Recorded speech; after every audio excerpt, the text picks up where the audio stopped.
ఇవ్వండి మానవులుగా సౌజన్య గారికి ఇవ్వండి. ప్రజలే చేస్తారు మీరు గుర్తుపెట్టుకోండి. సౌజన్య గారు రెస్పాండ్. వర్మ గారు ఇందా నుంచి నారాయణమూర్తి గారు అసలు చాలా చాలా శుద్ధ మాటలు మాట్లాడుతున్నారు. పాపం ఒక నెల అయ్యింది వాళ్ళకి అధికారం పోయి. ఏంటో వాళ్ళు ఈ నెల రోజుల్లోనే ఏదో జరిగిపోతున్నట్టుగా చాలా బాధపడుతున్నారు. ఒక నిమిషం నారాయణమూర్తి గారు, మీరు మ్యూట్ లో ఉన్నారు. Wait wait wait wait Narayanamurthy గారు ఒక్క నిమిషం వినండి. ఇప్పుడే గుర్తొచ్చారండి గత ప్రభుత్వానికి నారాయణమూర్తి గారికి ఎస్సీ ఎస్టీల మీద దాడులు ఇవన్నీ ఇప్పుడు గుర్తొచ్చినాయా? అమరావతి రైతుల మీద అమరావతి మహిళా రైతుల మీద చేసిన దాడులు మర్చిపోయారా? డాక్టర్ సుధాకర్ గారిని ఎంత దారుణంగా హింసించి చంపారో మర్చిపోయారా? అనంతబాబు గారి డ్రైవర్ డోర్ డెలివరీ చేసినప్పుడు మర్చిపోయారా? ఇలాంటి అంశాలు అనేక మంది మహిళలు మిస్ అయినప్పుడు పవన్ కళ్యాణ్ గారు 33,000 మంది మహిళలు మిస్ అయ్యారని చెప్పి అన్నప్పుడు ఆ రోజు ఏమయ్యారండి వీళ్ళంతా? ఆ రోజు గుర్తు రాలేదా? ఇప్పుడు గుర్తు వస్తుందా ఎస్సీ ఎస్టీలు అని చెప్పని? బాధిత మహిళల గురించి మాట్లాడతాం మనం. కులాలు ఒక మహిళ బాధపడింది అంటే ఆ ఎస్సీ అయినా ఎస్టీ అయినా ఓసీ అయినా బీసీ అయినా ఎవరైనా సరే మహిళని మహిళగా చూడండి. అంతేగాని ఆ మహిళకి కులాలు అంటగట్టి కులాన్ని ఎందుకు ముందుకు తీసుకొస్తున్నారు? అక్కడ మదన్ మోహన్ అనే వ్యక్తి చెప్పిన ఆ కులంతోనే నేను ఈ రోజు ఇంత ఉన్నత స్థాయికి వచ్చాను, ఆ రిజర్వేషన్స్ నాకు ఉపయోగపడినాయి. ఈ రోజు రిజర్వేషన్స్ వల్ల అనేక మంది గిరిజన పుత్రులు అవ్వచ్చు, ఎస్సీ ఎస్టీలు అవ్వచ్చు, చాలా చక్కటి అయిన అవకాశాలు దక్కించుకున్నారు. దాన్ని మనం అందరం కూడా ఆహ్వానించాలి. కానీ ఇక్కడ ఒక మహిళకి ఇబ్బంది కలిగితే మాత్రం ఎందుకు కులాలు తీసుకొస్తున్నారు? ఆవిడ నిజంగా ఎస్టీ కాదండి, ఒక కమ్మ మహిళ అవ్వచ్చు. నారాయణమూర్తి గారు ఒక నిమిషం అండి, మీరు మ్యూట్ లో ఉన్నారు. మీరు మాట్లాడినా అది అర్థం కావట్లేదు, మ్యూట్ లో ఉన్నారు మీరు. ఆవిడకి ఇవ్వండి.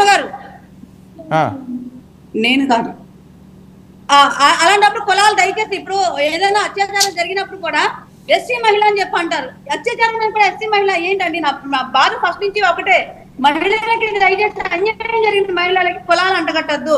ఎవరైనా బాధే, ఆవిడ ఎస్టీ అయినా ఎస్టీ అయినా ఓసీ అయినా సరే బాధే, అది బాధ కింద తీసుకుందాం. ఈ రోజు ఈ జరిగిన రచ్చ ఏదైతే ఉందో 3 రోజుల నుంచి అక్కడ ఒక ఫ్యామిలీ ఇష్యూ రోడ్డుకి ఎక్కింది కాబట్టి, అందులో విజయసాయి రెడ్డి గారి విషయం వచ్చింది కాబట్టి ఇంత రచ్చ అయింది. అదే విజయసాయి రెడ్డి గారు డైరెక్ట్ గా ప్రెస్ మీట్ లో నేను బాధ్యుని కాదు, నేను డిఎన్ఏకి సిద్ధంగా ఉన్నాను అని ఒక మాట అయిపోతే అది అక్కడితో క్లోజ్ అయిపోయింది. లేదా ప్రెస్ మీట్ పెట్టకపోయినా బాగుండేది, ఆయన ప్రెస్ మీట్ కి రాకపోయినా బాగుండేది, అది అక్కడితో కవర్ అయిపోయేది. కానీ ఆయన ప్రెస్ మీట్ పెట్టి మీడియా మొత్తాన్ని నానా మాటలని. నారాయణమూర్తి గారు మీరు మ్యూట్ లో ఉన్నారండి, వెయిట్ అండి, మీ అర్థం కావట్లేదు. సభ్యుడయ్యండి కూడా అంత దారుణంగా మాట్లాడే విధానం, 4 పిల్లలైన మీడియాని మాట్లాడే విధానం అయితే మాత్రం కరెక్ట్ కాదండి. ఇస్తాను బాలకోటి గారు ఒక నిమిషం.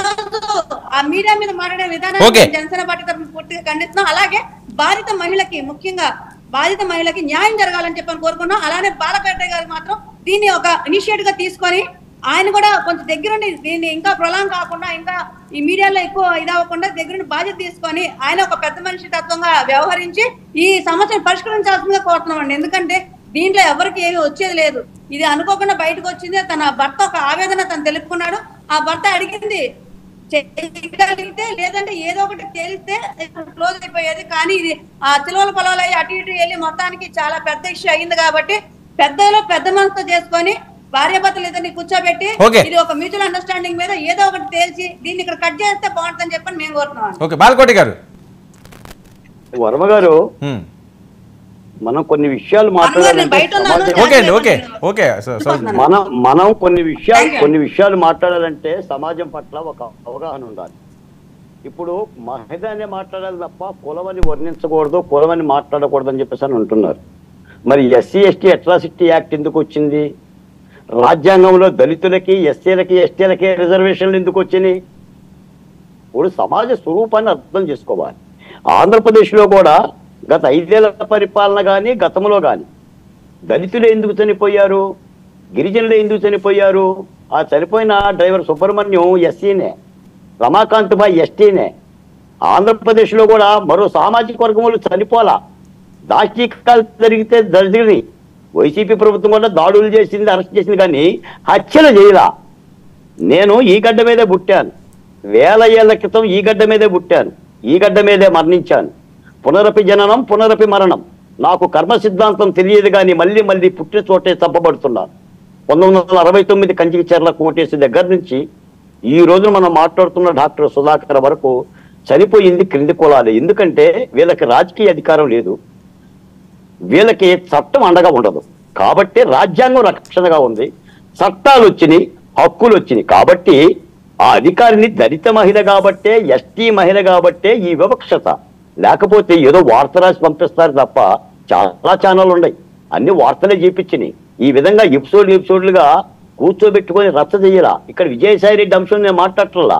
విజయసాయి రెడ్డి తప్పు చేస్తే మీరు చర్య తీసుకోండి, కానీ విజయసాయి రెడ్డి భుజాల మీద తుపాకులు పెట్టి మీరు గిరిజన అధికారిని కలుస్తున్నారు. మీరు ఇది గమనించండి.